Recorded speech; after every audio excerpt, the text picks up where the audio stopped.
Happy Martin Luther King Day. My inspirational speech was about 6 years ago.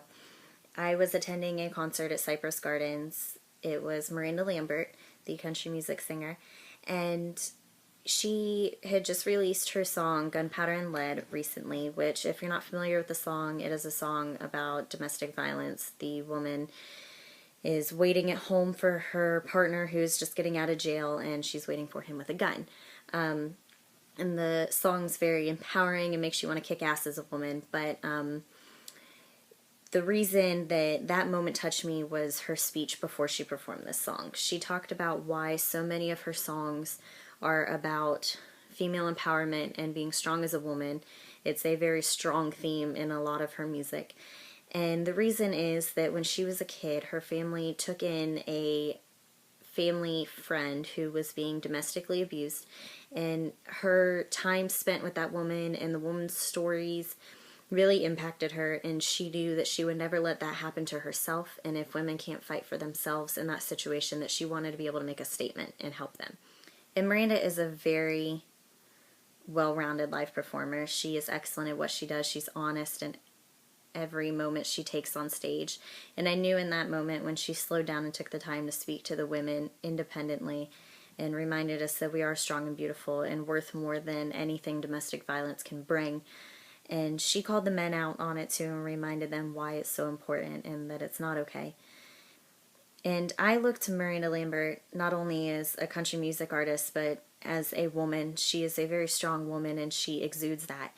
And so she really has given me the strength to use those values in my life.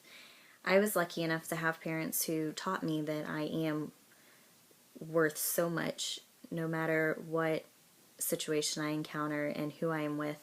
And so I've always known that things like domestic violence is not okay.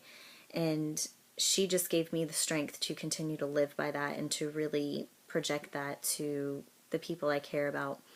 And I am very against anything like that. My boyfriend of 6 years really knows where I stand on that situation. Not that we've ever run into that, but he does know that should he ever raise a hand to me or curse at me, that is the end. I do not stand for it, and I'm very strong in those beliefs.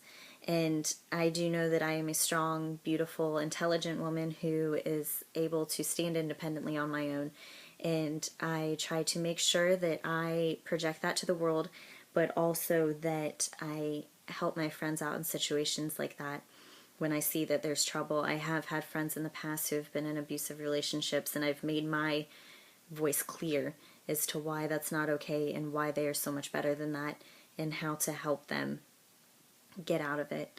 And so that one moment at the concert, her speaking before performing the song, really touched me. And it really wasn't a long moment at all, but it was able to get the point across and really affect how I live my life.